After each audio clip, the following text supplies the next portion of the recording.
अब मैं बताती हूँ, मुमताज जी जो है मैसूर में, मुमताज आंटी जो है, इनकी कुछ लगती है, उसके बेटे ने मुझे ताज में, यहाँ पे ताज में मेरे साथ ऐसे बैठ के ऐसे पूरा वीडियो वायरल किया था। उसको ट्रक से, वो बाइक चला रहा था, ट्रक से उसको उड़ा दिया आदिल ने। और आदिल ने मुझे बोला, आपको सबको चांस मिलेगा। नहीं बोला, दुबई डांस अकेडमी जो है वो आदिल का कहना है कि आदिल का भी शेयर है दुबई डांस अकेडमी।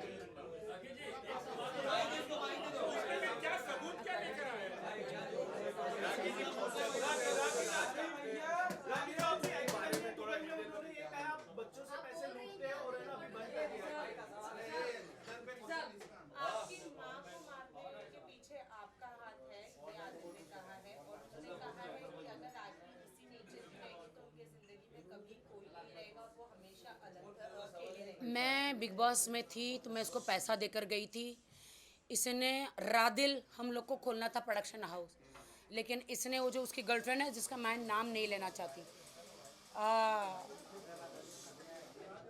उन दोनों का प्रोडक्शन हाउस उन्होंने खोल दिया। उन्होंने उसके नाम का प्रोडक्शन हाउस खोल दिया।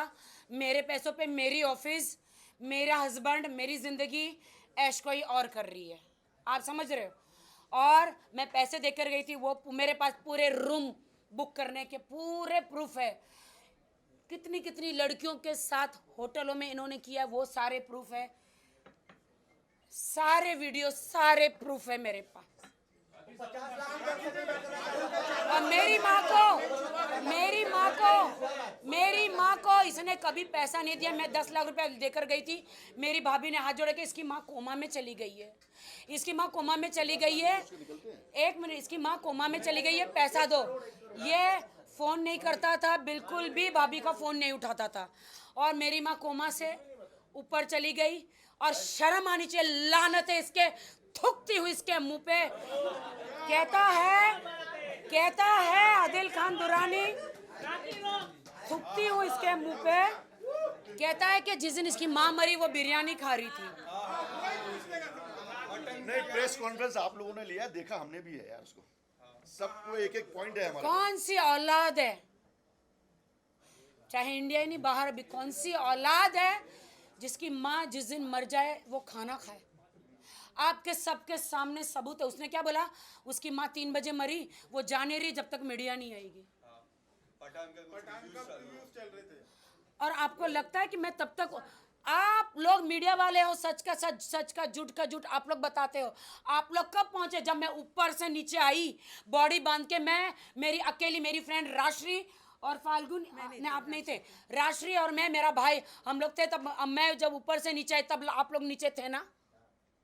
क्या ऐसा हुआ था कि जब आप आने के बाद में ऊपर गई थी? ऐसा नहीं हुआ था।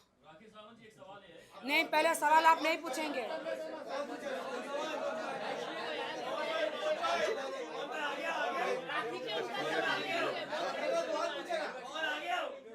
ये वो साड़ी है जो मैंने 10 बार पहनी। क्या आपको लगता है जिस दिन मेरी माँ मरी थी उस दिन मैं ऐसे हंस रही होगी?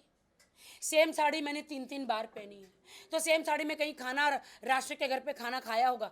वो वीडियो कल दिखा रहा, बोलते मैं लानत है, मैं तो विश्वास निकल गया जब जिसकी माँ मरी सेम साड़ी पहन के उसने खाना खाया। ये एक वीडियो, मैं गाना भी गा रही हूँ, और ये दूसरा भी वीडियो, शांति से बैठी, साड़ी सेम है। वही साड़ी मैं 2-3 बार मैंने पहनी है।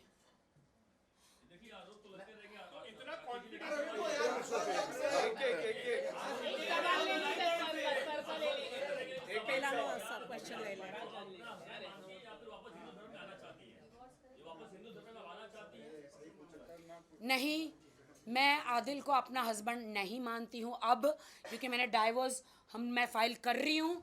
उन्होंने इतने घिनौने इल्ज़ाम मेरे पे लगाए हैं कि रितेश और मैं लंदन में एक कमरे में थे। तू तेरे ऐप छुपाने के लिए मेरे पे इल्ज़ाम लगा रहा है? मैं तो लॉयल हूँ। रितेश ने तो सब बता दिया कि मैं तो लंदन गया ही नहीं हूँ। रितेश ने तो बता दिया, आपके सामने बोल दिया उसका पासपोर्ट का। और नहीं, नहीं, एक मिनट पहले मुझे कंप्लीट करने दो। मैं तो लॉयल थी, मैं तो जब से शादी करी आदिल के साथ रितेश को मिली भी नहीं। मैं तो लॉयल थी, मैंने निकाह किया और मैं इस्लाम कभी नहीं छोड़ूंगी। बहुत जल्दी आपको 25 तारीख को एक गुड न्यूज़ मिलेगा जो मैं अभी नहीं बताऊंगी। वो खुदा ने मुझ पर रहम किया है क्योंकि मैं नमाजी हूँ। बोलो बेटा। राखी, कल जो है आदिल ने कहा है कि आप लोग की शादी को वो मानते ही नहीं, यानी आप लोग शादीशुदा है ही नहीं, क्योंकि फाल्गुनी जी he says that there is a point of polygamy because he believes that she is married to Ritesh, which is why until and unless the last husband is not dead she cannot marry another woman, another man. तो फिर वैसे ही हुआ ना। नहीं तो फिर वैसे ही हुआ ना। अगर अगर अगर रितेश की शादी पहले हुई है, अगर उसका डाइवोर्स नहीं हुआ, अगर समझो मेरी उसके साथ शादी हुई तो मेरी भी शादी लीगल नहीं है। बिल्कुल, क्या बात। मैं हाँ, बताओ एक भैया। इनके सवाल का जवाब देना चाहूंगी कि इनके साथ रह रह के मैं बन गई हूँ। उनको जो भी कहना है, शादी हुई थी नहीं हुई थी, उनकी शादी लीगल है या नल एंड वॉइड है, फैमिली कोर्ट है, वो फैमिली कोर्ट में जा सकते हैं और इस शादी को नल एंड वॉइड प्रूव कर सकते हैं। आदिल आज भी, सॉरी आदिल आज भी कह रहा है कि राखी मेरी बीवी है और मैं उससे बहुत प्यार करता हूं। आज बोला है। ठीक है, तो इतना सरप्राइज होने की जरूरत नहीं है जी। सिक्के हाँ? के एक दोनों जर्नलिस्ट पहलू- कह रहा है। एक मैं बड़े ही ऑफिशियल स्टेटमेंट दे रहा हूं आधिकारिक तौर पर कि आज भी आदिल राखी को अपनी बीवी मानता है और बहुत प्यार करता है। प्रेस कॉन्फ्रेंस के बाद स्टेटमेंट है प्रेस और इसको आप कॉन्फ्रेंस नोट कीजिए। कल की प्रेस ये आज कॉन्फ्रेंस की के बात बाद। कर रहा हूँ। और मैं रितेश के बारे में कहना चाहती हूँ। रितेश बहुत अच्छा इंसान है। जब लॉकडाउन में मेरे पास खाना नहीं था, मेरे पास अनाज नहीं था, मेरी माँ को कोरोना हुआ, मेरी माँ को हॉस्पिटल पहुँचाने के लिए घर में 1 रुपया नहीं, कहाँ से कमाऊँ, क्या करूँ। रितेश एक भगवान जैसे मेरी ज़िंदगी में आए। मेरी माँ का ऑपरेशन 4 बार कराया, करोड़ों रुपए खर्च किए। मैं वहाँ पे मैं एक ऐप पे जाती थी ताकि मुझे कुछ मिल जाए पैसे, मैं कोरोना के नाम में अनाज भरूँ। वो कहाँ से अनाज मेरे घर में बेचता था, सब्जियाँ बेचता था कोरोना काल में। तो रितेश मेरी ज़िंदगी में एक भगवान की तरह आए। मेरी माँ का इतना सेवा किया, इतना सर्जरी कराया। एंड तक मेरी माँ के ज़बान पे आदिल नहीं था, सिर्फ रितेश था। अच्छा राखी, आदिल का ये भी आरोप है कि आप हर किसी के पास जाके 3 लाख 2 लाख 1 लाख डोनेशन लेती थी अपने माँ के नाम को लेकर। रेलेवेंट क्वेश्चन है। काफी लोगों से आपने सिर्फ अपनी माँ की सिंपैथी को दिखाकर किसी से 4 लाख लिए, किसी से 3 लाख लिए, किसी से 2 लाख लिए। ये डोनेशन आप लिया करती थी क्या? मैं मेरा क्वेश्चन है, अक्सर जवाब देना था भाई।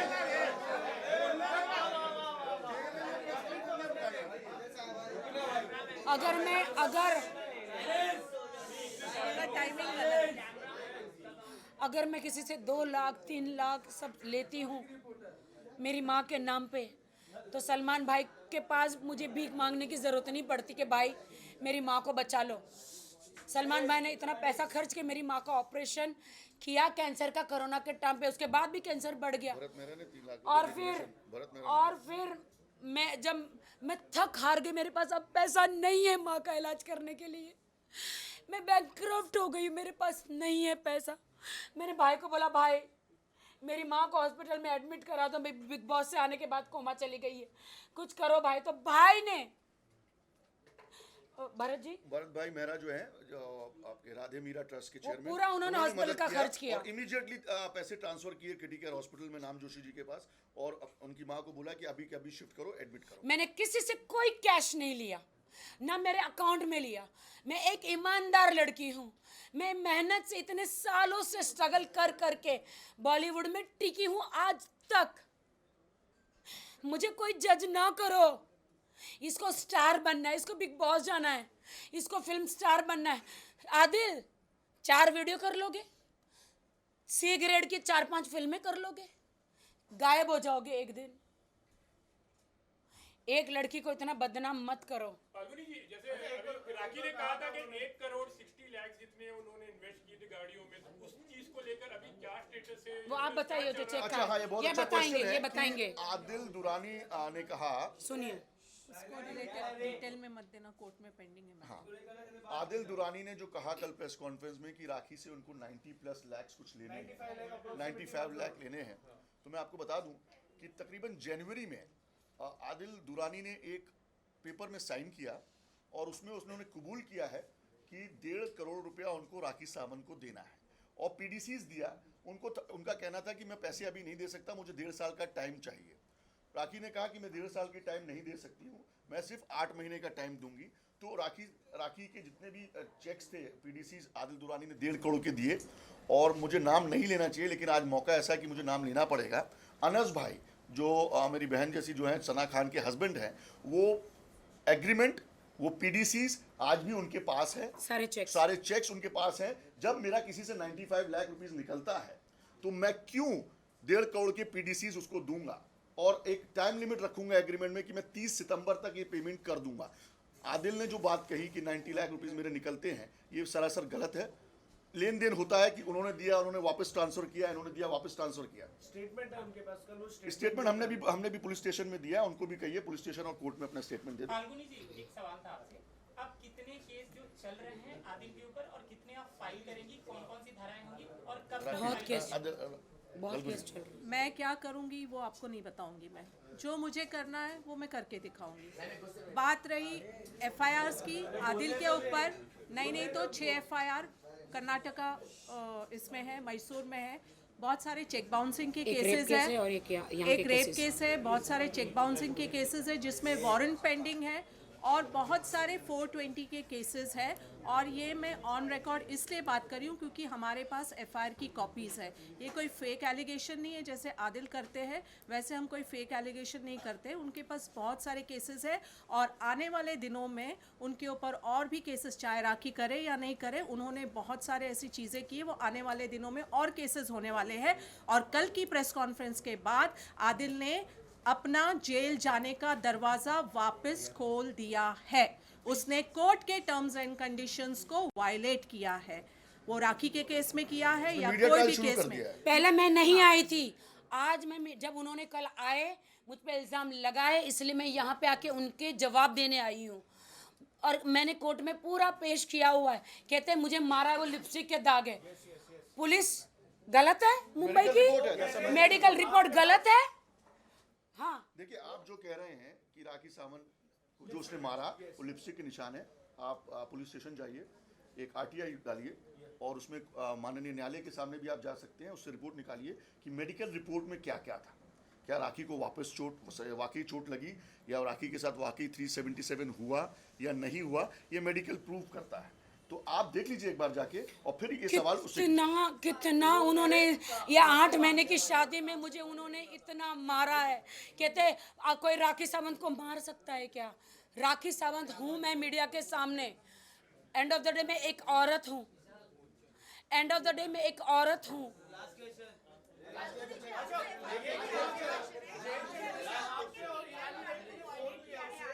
मीडिया ट्रायल नहीं, कंडीशंस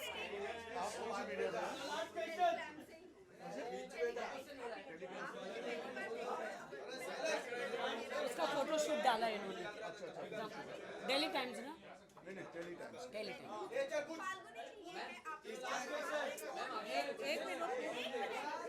एक मिनट वो बहुत देर से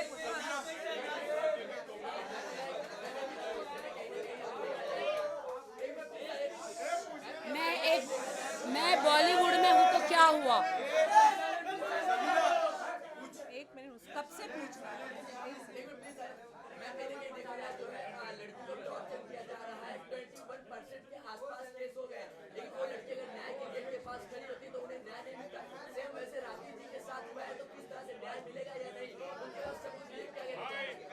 राखी को क्या मुझे न्याय मिलेगा? क्या मुझे जस्टिस मिलेगा? मैं कोर्ट पर, हमारे हिंदुस्तान के कानून पर विश्वास रखती हूँ। मुझे मीडिया ट्रायल नहीं चाहिए। मैंने जो भी मैं बॉलीवुड में हूँ तो क्या मेरी कोई सच्चाई नहीं? क्या मैं बॉलीवुड एक्ट्रेस हूँ तो क्या मुझे कोई हक नहीं है पुलिस स्टेशन जाने का? मेरे साथ गलत हुआ है, आदिल खान दुरानी ने किया है, मुझे इतना मारा, पीटा, टॉर्चर किया है शादीशुदा ज़िंदगी में। उनके इतने अफेयर्स रहे हैं, मैं इतना सारा हुआ है, लेकिन मैं कभी सामने नहीं आई। लेकिन जब मेरी माँ के साथ जब बुरा हुआ तब मैं आई हूँ सामने। मुझे जज मत करो, कोर्ट पे फैसला छोड़ो। अच्छा, उसने ये कहा था ईरान का चेक करने के बाद उनके साथ कोई फिजिकल रिलेशन नहीं था, मेडिकल रिपोर्ट। अरे यार, let him prove in the court ना। नहीं, आप कोर्ट का अगर फाइल मत शुरू करो। फिजिकल रिपोर्ट नहीं था भाई, तो आप मैसूर कोर्ट में, मैसूर पुलिस स्टेशन में जाइए। मैसूर पुलिस की मैं डीसीपी, एसीपी सबकी मैं बहुत रिस्पेक्ट करती हूँ कि इतने क्रिमिनल, ये इसके इतने रिकॉर्ड है, फिर भी इसकी बेल कैसे हो गई। दूसरी बात, क्या मैसूर पुलिस के पास कोई सबूत नहीं? अगर है, अगर नहीं होगा तो क्या इसको ऐसी जेल में डाल दिया? उस लड़की ने कुछ तो वीडियो दिए होंगे। अभी तो आपने मेरे वीडियो दिए देखे नहीं है, जो आदिल ने 45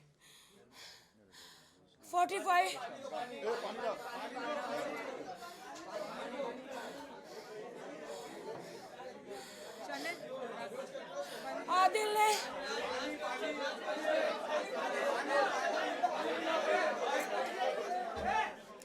साइलेंस, बस करो, मुझे बोलना ही है, मुझे बोलना है। आदिल ने मेरे न्यूड वीडियो, आदिल खान दुरानी मेरे हस्बैंड, उसने मेरे न्यूड वीडियो 50 लाख 47 लाख में मेरे हनीमून के टब में बैठी हूँ, बाथरूम में नहा रही हूँ, उनके साथ बिस्तर में हूँ, सारे वीडियो शूट कर करके एक अरब को बेचे। किसको बेचे?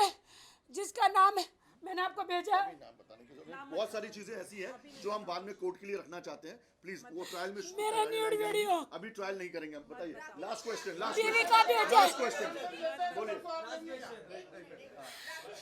क्वेश्चन है, अभी आप बोल रहे नहीं हैं कि लेंगे। आदिल आपके हस्बैंड नहीं है, लेंगे। लेकिन आपकी कोई भी आप पोस्ट करते हो, आप रितेश को पहले टैग करते हो, ऐसे क्यों? आप लेट आई हैं एक्चुअली, थोड़ा ये सवाल का जवाब दे चुके हैं। हो गया। मैं रितेश को भी टैग करती हूँ, मैं लकी को भी टैग करती हूँ।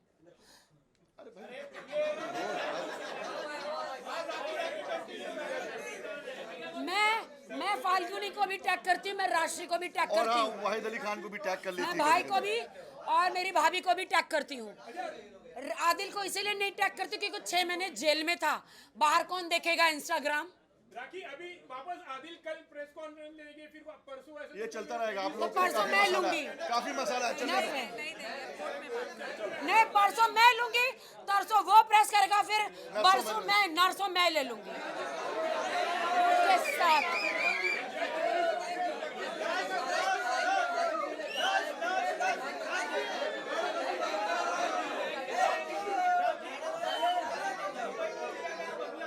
आदिल ने कहा है कि प्रधानमंत्री जी को गुहार करेंगे। मैं सल्यूट करती हूँ मोदी जी, घर घर मोदी, हर हर मोदी। तो मैं गुहार करती हूँ, आपने जो 3 तलाक का कानून बनाया था, इसने मुझे पहली बात तो इस्लाम कबूल कराया, मार के 2 तलाक उसने मेरे मुंह पे मारे हैं, तीसरा नहीं दिया है। तो मुझे भाई आप मेरे को खुला दिलवा दो। क्लियर करेंगे क्या आदिल ने जबरदस्ती मार के इस्लाम कबूल कराया है? तुम अपनी मर्जी से मत बोलो, कुछ मत। इस्लाम लाना चाहती थी ना? नहीं भाई, शादी था ना भाई, मैं कहाँ से आऊँगी? उसने शादी कराया ना, फिर मैं इस्लाम में आई। निकाह से पहले तब निकाह हुआ। हाँ,